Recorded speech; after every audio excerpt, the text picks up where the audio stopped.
এখন প্রায় পরীক্ষায় দেখা যাচ্ছে যে আপনাদের যে প্রবাবিলিটি থেকে ম্যাথ দেয়, প্রবাবিলিটির মধ্যে ম্যাক্সিমাম ম্যাথটা দেয় হচ্ছে হয় ছক্কা থেকে, না হলে মুদ্রা থেকে। তো ছক্কা এবং মুদ্রার ম্যাথ কিন্তু নমুনা ক্ষেত্র জানা থাকলে খুবই সহজ। তো কীভাবে নমুনা ক্ষেত্র তৈরি করবেন এবং ম্যাথগুলো করবেন আমি হালকা ধারণা দেওয়ার চেষ্টা করছি। তো দেখেন, প্রথমে মুদ্রার বিষয়টা ক্লিয়ার করতেছি। হ্যাঁ, তো মুদ্রার কিন্তু দুইটা পিঠ থাকে, একটা হচ্ছে টেল, একটা হচ্ছে হেড, তাই না? তো যদি একবার ফেলে তাহলে তো দুইটা নমুনা আসবে, দুইবার ফেললে চারটা, তিনবার ফেললে আটটা, চারবার ফেললে 16টা, এভাবে তো বাড়তে বাড়তে যায়। তো নমুনা ক্ষেত্রগুলো কীভাবে তৈরি করতে হয় সেগুলো দেখেন। একবার ফেললে তো হেড টেল আমরা জানি।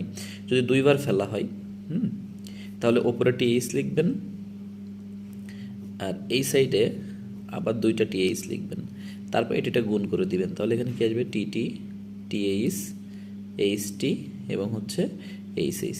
এই যে চারটা, এই চারটাই হচ্ছে কিন্তু দুইবার ফেললে আমাদের যে নমুনা সেইটা আসবে। যদি তিনবার ফেলা হয় তাহলে এই যে চারটা আছে এটা আবার উপরে লিখতে হয়। টিটি, টিএইচ, তারপরে কি এইচটি, তারপর হচ্ছে এইচএইচ। তো এখানে আবার একইভাবে যেহেতু পরবর্তীতে আরও দুইটা টি এবং এইচ যুক্ত হবে, এভাবে আপনারা শখ করে নিতে পারেন, তাহলে ভালো হবে। তিনবারের বেশি কিন্তু ফেলার কথা বলে না। তো এখানে আমাদের কি কি আসতে পারে?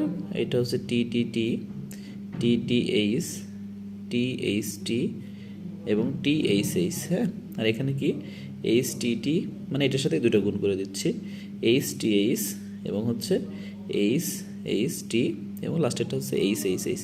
তো দেখেন এই হচ্ছে আমাদের যে 8টা নমুনা, খুব সহজেই কিন্তু আমরা বের করতে পারবো।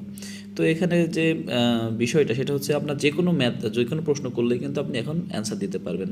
তো আপনাকে যদি প্রশ্ন করে যে প্রতিবারই টেইল পড়ার সম্ভাবনা কত, তাহলে প্রতিবারই টেইল পড়তেছে মাত্র কি একবার, তাহলে আমরা লিখে দিতে পারবো 1/8, এটাই হচ্ছে আমাদের অ্যান্সার। যদি বলা হয় যে কমপক্ষে দুইবার টেইল পড়ার সম্ভাবনা কত, তাহলে গুণে দেখবেন।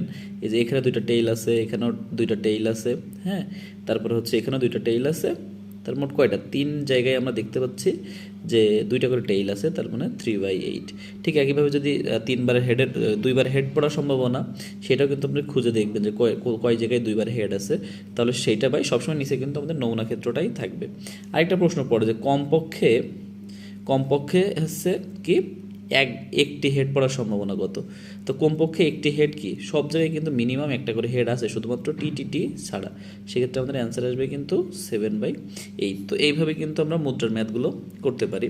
আগে আমরা নমুনার ক্ষেত্রটা যদি তৈরি করতে পারি, আমাদের যেইটাই বলুক না কেন সেইটাই কিন্তু আমরা অ্যান্সার করতে পারবো।